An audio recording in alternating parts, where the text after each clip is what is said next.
Wait. Oh, yeah. What was that? Like, That was the now recording sound. shit. It's way better than Craig's now recording. Yeah, I think we should record it just so the guys listening to us can hear it. It's like how creepy or like how weird he sounds. Yeah. I really think he's from the government. He think is. people- God damn it, Craig. Shut up. We're still not over it, and he said it like a couple of minutes ago. Yeah. Craig's like, what? I'm not even speaking. It's like, what the fuck are you guys Shut up, talking about? Craig. I can feel you breathing. And he's not even real. Oh my god, how do robots sound like when they breathe? Do robots even breathe? Well, That's a if we stupid have question. robot listeners, tweet us. Let us know if you guys breathe and how you breathe. Jesus. Wait, how do we do this? This is like our second smallisode. We are officially calling it a smallisode, right? I don't know. Have we decided on I feel like that? we're gonna just change made it shit up. eventually. Yeah, let's call it a smallisode for now until we find something. Because I don't want to call it a mini-sode. It sounds like a ripoff of My Favorite Murder. Yeah. So yeah, smallisode. How do we do this? Do we still like, hey, you're listening to creepy conversations? We haven't done that, I think. Should we? Yeah. Or like smallest? I don't know how this works. So Wing it. yeah. So Welcome to Creepy Conversations with Kalai and Gabby. We're still sorting ourselves out. we're like planning through the episode. Not While the episode. doing the it's episode. the smallest episode. one. Yeah. It sounds like a cartoon. Smallest episode. Oh, this is like shorties watching shorties. Yeah, Wait, let's call do you it know that. about Yeah, shorties. Shorties? Let's call it shorties? Yeah. Is that it now? Okay. I feel like in the Fine. next episode we're gonna change it, so sure. Okay, what are we talking about for this thing? Yeah, we're gonna be talking about exorcism. Is this for our Halloween episode, right? I think so. Oh my god, we are. Oh shit. I've had like a lot of my colleagues listen to us and ask, are you guys gonna get better? Because you guys are all over the place. We don't know yet if we're gonna get better, so surprise, we still suck. It's like, what is better anyway? What I is think we're better good right now. anyway? Yeah. No, wait. I don't think we're talking about exorcism in this episode. It's possession. Oh, yeah.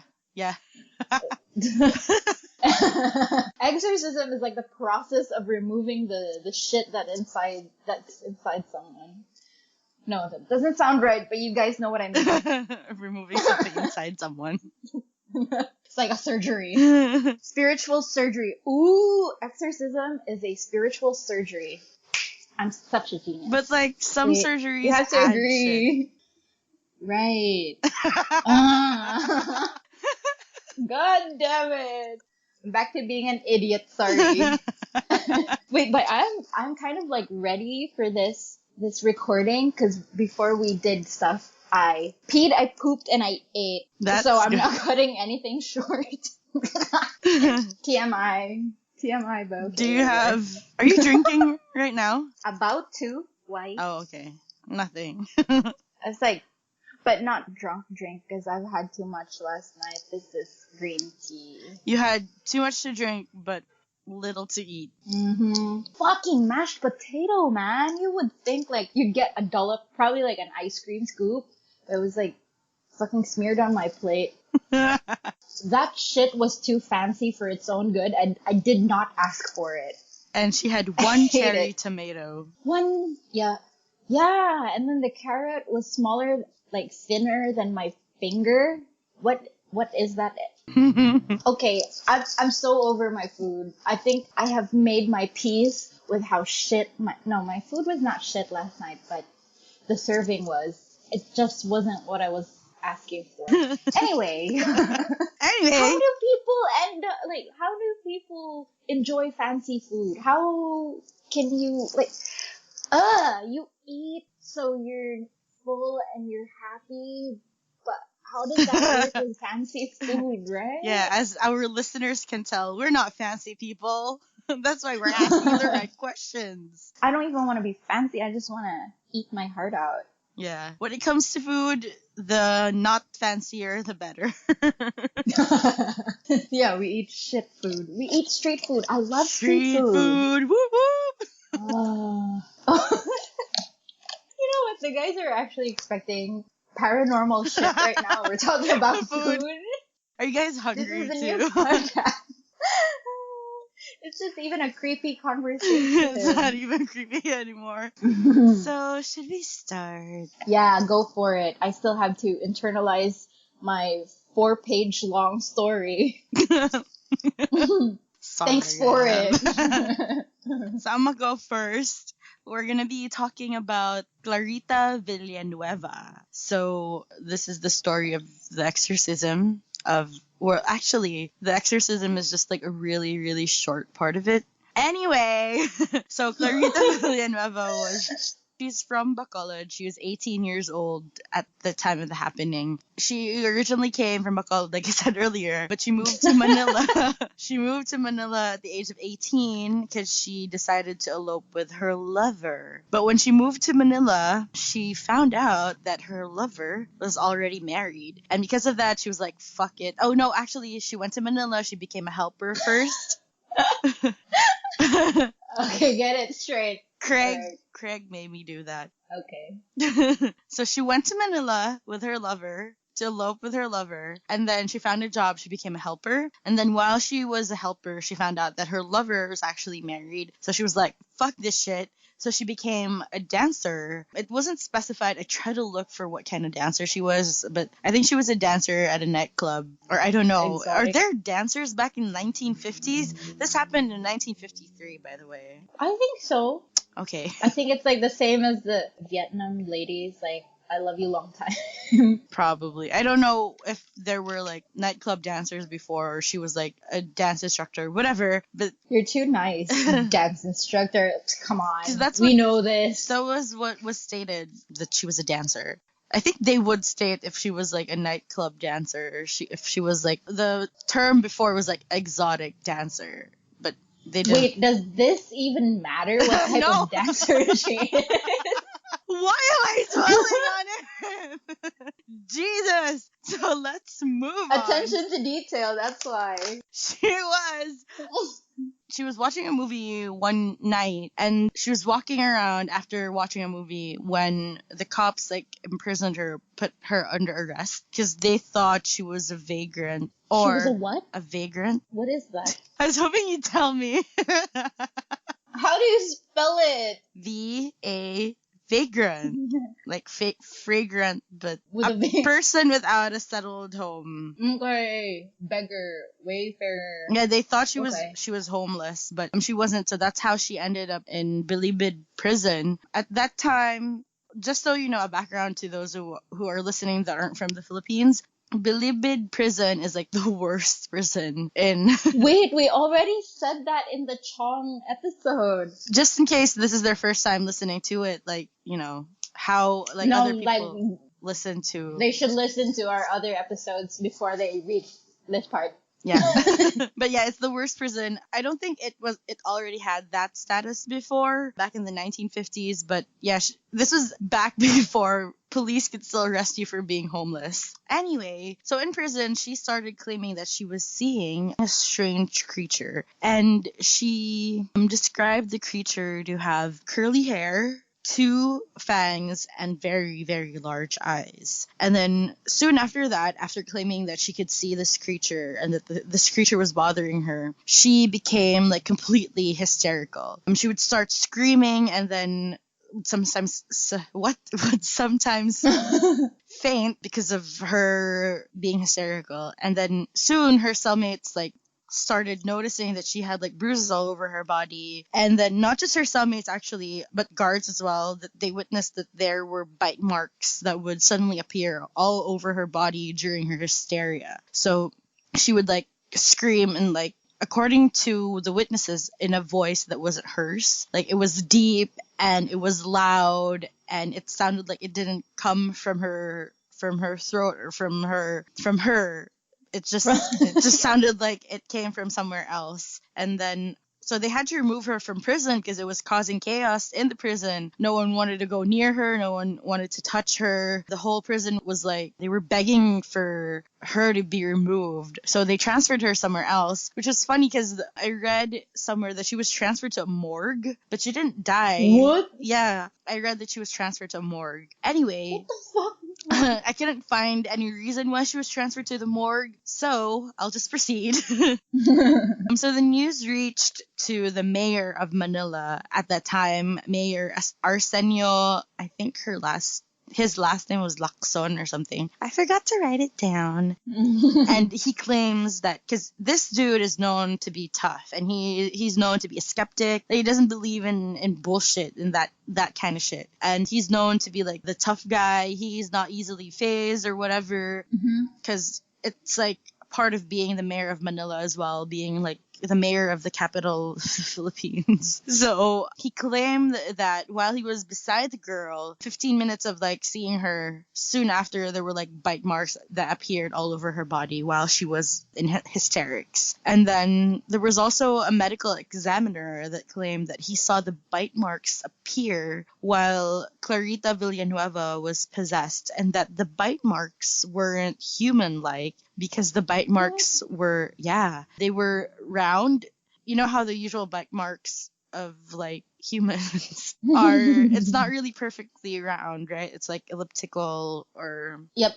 Yeah, so the bite marks were perfectly round, and the weird thing was that they were made out of molars. Everything? Yeah, the bite marks were made out of molars, which is weird because she claimed that the creature that she saw had fangs. Yeah, and her bite marks were made completely out of molars. I don't know how. Some people started claiming that she bit herself and then that the bruises would come out after, but still it wouldn't explain how it looks like molars. Like, the medical examiner had to like really take a look at it. I couldn't find any photos of the bite marks at all, but a lot of them claimed that they weren't like regular human bite marks. Wait, can you imagine like your two front teeth as molars?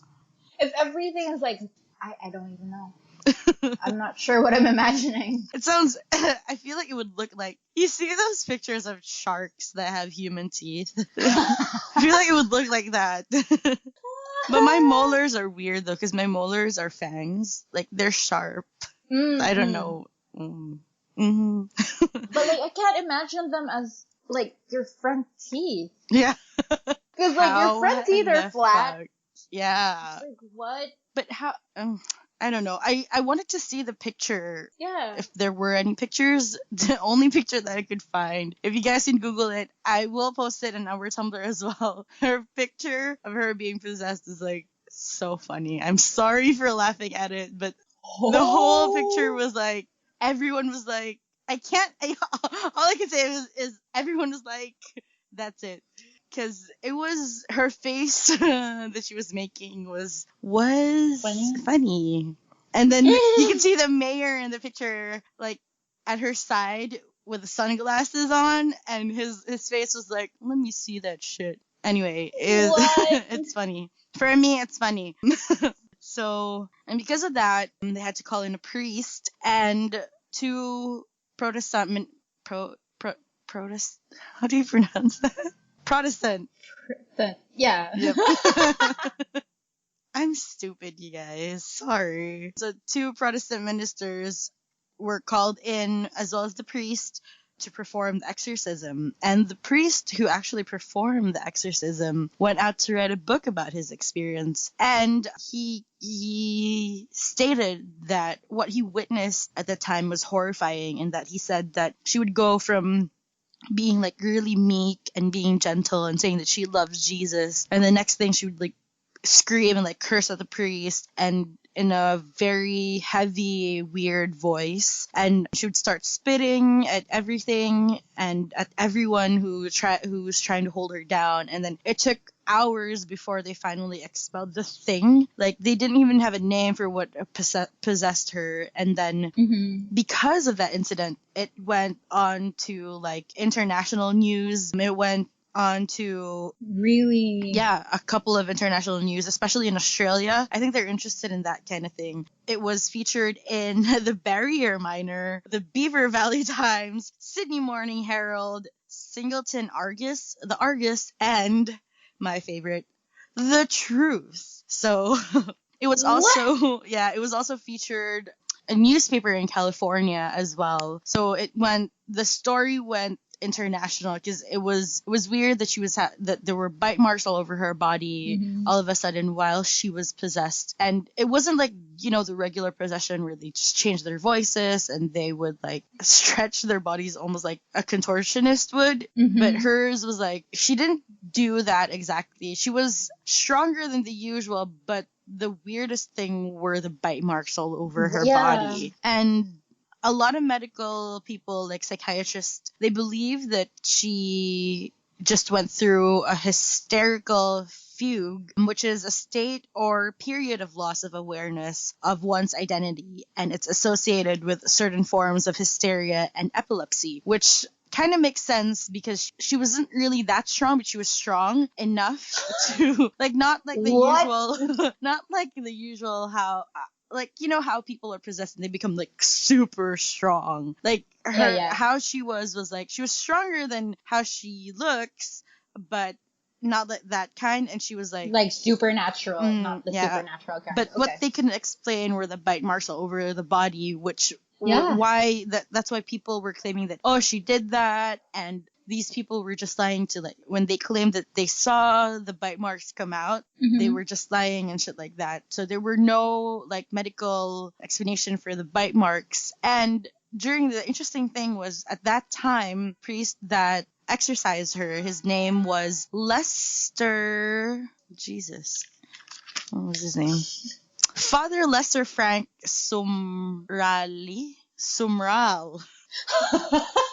He asked the people that were guiding her for her to go to a psychiatrist to check if she had any mental illnesses, and she came out completely sane. She didn't show signs of mental illness at all after the incident, after the exorcism. And because of that incident, 150,000 people accepted Jesus in their hearts because of that incident. She's a savior now. I'm sorry. I shouldn't be laughing, but okay. Forget I reacted. I did a shitty job. Your turn! Yeah, I'm supposed to summarize this, but I have not. It's difficult because I'm listening to you. But I'll try my best.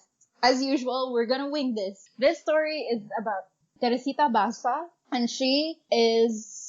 What is she? She is a murder victim. She is a medical whatever. I think she was a medical therapist. Yeah.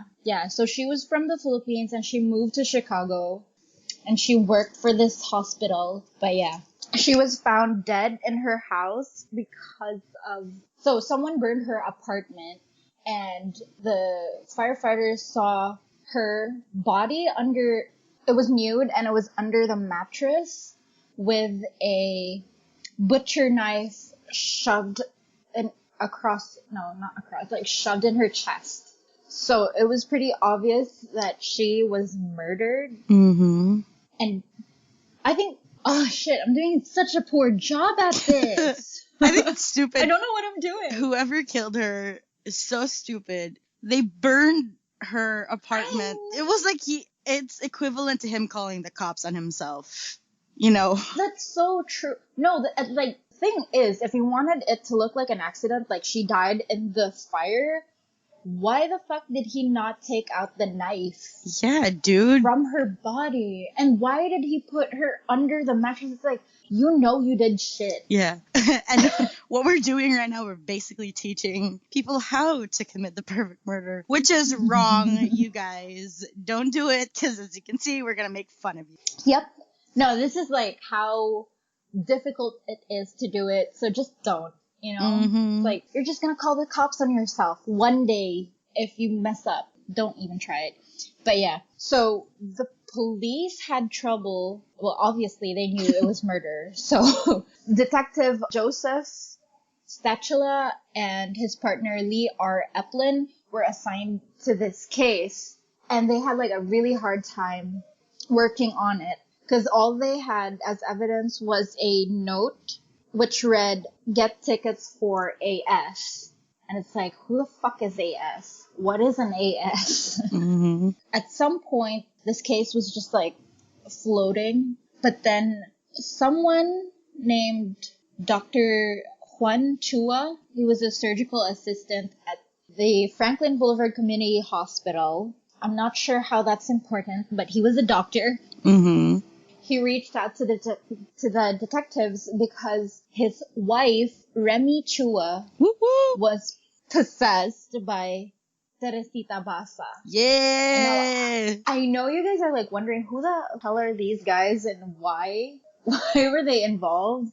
But Mrs. Chua used to work in the same hospital as Teresita. Mm-hmm. And initially they didn't want to call the police because it was just weird. You know, it's like, what are you trying to tell me that you're possessed by the victims? I mean, like, it's so far out, but it didn't happen just one time. Mm-hmm. So by the succeeding times it happened, they were like, you know what? Okay, let's just call the cops because I think this is not gonna stop. Mm-hmm. And so apparently, Teresita was expecting someone at her place on the night that she was murdered. And AS stood for Alan Showery. Yeah. Right? Yeah. I'm not even reading anything. Yeah, I'm just trying to, I that's his think name. I'm remembering it. Yeah, and this guy was a technician in the same hospital. And apparently they were friends with Teresita. I don't even know how they were friends because Teresita was aware that this guy was stealing from her. And the thing is, she told, or like, while possessing Mrs. Chua, she told this to the husband. She was like, I know he's been stealing stuff from me. And that's kind of how the police believe them because they didn't know that. It's like, where is this information coming from? Mm-hmm. Yeah. So they did more investigation and stuff. And so they were able to get to Alan Showery. The weird thing is like, initially he didn't admit to it. He was like, oh yeah, I know her, but I've never been to her place. And then eventually the story changed. It was like, oh yeah, I went to her place one time to fix her TV, but I immediately left. And then they did a trial for him, but where is it? I'm just like skimming through this based on how I remember it. What the fuck is wrong with me? The hearing was declared a mistrial because the evidences presented were not like, it was just like weird. It was all over the place. And he was like, yeah, I did this. And then after that, he was like, no, I was just joking. Like, he literally said he was just kidding. That's a good idea to joke What? under oath. It's so fucked up. So yeah, that's why it was declared a mistrial. So he was put back in jail. And in his stay there, he changed his heart and pleaded guilty to his murder. And he even said like, yeah, I robbed her and I burned her house. And a lot of people speculated that the reason he did that was because the spirit visited him in his cell and stuff. Yeah, but then fuck yeah. yeah, but then his like defense lawyer suggested that he changed his plea so his sentence would be more lenient. Which actually it's so fucked up because it did happen for him. So he was sentenced to 14 years in prison for murder and current terms of 4 to 12 years on armed robbery and arson. But he only served 5 years. Fuck. Why? Yeah. Where is it though? I'm not sure. I think because he did good. I'm not. Oh, fuck. I don't know. It's just like, to this day, I'm not quite. Oh, no. I have no idea. They just like gave him 5 years. Oh, He my probably God. did well in his, like, you know how when you behave well and they just like, oh, I think he's better. I mean, there are a lot of other prisoners there that I'm sure that they can let go. Why would they let go of a fucking murderer? I have no idea. But this is like in 1979. But still, you know. Do you think he's still alive? Would you still be alive by this point in time? Yeah, probably. If, like, Probably like old. poor Teresita, but she did, like, if ever I would be murdered, I would love to do what Teresita did. But I know, right? I read that story as well, and the crazy thing about the possession was that when Teresita possessed, what was her name again? Chua. Something Chua. Remy Chua. Remy? When she would possess her, she gave out the numbers of her relatives and then pinpoint the items that were stolen from her at that night of the murder. And she even pinpointed that he gave her necklace to his girlfriend. His wife. Yeah, or something like that. And which the cops really did find, which was like, I mean, I would love to do that. If ever. That is so crazy. I don't want to get murdered, but if ever that would happen to me, I'm gonna. It's so cool. Yeah. It's you're solving your own case. And this reminds me of the episode on Two Girls, One Ghost. Yeah, the first. They did first or second episode. Kinda, yeah. Similar thing, but then this is more fucked up because what they had in their story was just the victim having an apparition through dreams. Mm-hmm. So, like, the mother of the victim would have dreams of her daughter telling her details about her murder. But this one is so... like, full-on possession. I know. It's like, what? But, like, the detectives are, like, still skeptic of it. I mean, it makes sense to still be skeptic. I mean, maybe they were really that close, but I mean, come on, you would remember off the bat what their numbers are just to prove that you're being possessed. That's crazy. Why would you go through all the trouble? It's just like, tell the police straight up that I know these things. Maybe she was afraid of Ellen. That's why she pretended to be possessed. But still, you know, you work at a hospital. Would you really want people to think you're crazy rather than tell the truth? But then that's also the thing. She got fired from that hospital. Oh, shit. I don't know why, but like that's one of the things that Alan Showery was mentioning. It's like, oh, she's just mad and she's taking it out on me. She's mad because she lost her job and I still work at the same place or something. Oh, damn. But, like, why? What is she going to gain from it, right? True. I want it to be true so badly. Yeah. They even quoted Detective Statula. He said, "To this day, I'm not quite sure whether I believe how the information was obtained. Nonetheless, everything is completely true." Mm-hmm. I don't think there's anything bad about it. Yeah, me too. It's like one of those good kinds of... possession. Shit. Anyway. Do you think if you were, like, possessed by someone, you'd be like, you know what, I can't do today. What? Can we reschedule? If you were the vessel and you're, like, fucking busy, you'd be like, can we not today? Let's reschedule the possession some other day. Though. Well, that's shit. You'd, like, wake up and be like, why are you all staring at me? What is happening? Can we schedule this? Because I have stuff to do, you know. If that happens to me, I'd be like, I'm kind of busy. So can you, like, choose another person? I'm pretty sure there are a lot of, like, weaker people out there. Or maybe you can be efficient about this and be like, you know what, let me call the cops first, and then when they get here, we can do this. So then I won't have to repeat myself. Wasn't that, what? Didn't it happen, like, she was, like... possessed in front of them? I think it happened. I don't know. I don't think so. I'm not sure, too. This is, like, the I'm not sure. No, it only happened... It only happened in front of his husband. Oh, then they're in on it. Nah. So I think that's about it for this. Yes. Wait, and what don't did we forget call this to again? Shorty. Don't forget to subscribe, rate, and comment review on iTunes. Yep. It's the same thing, right? And review, comment, share whatever. Share it on your social media as well. So yeah. Thanks for creeping, you fucking creeper. And remember the what? Wrong. Remember, the government is always watching you. Bye-bye. Bye.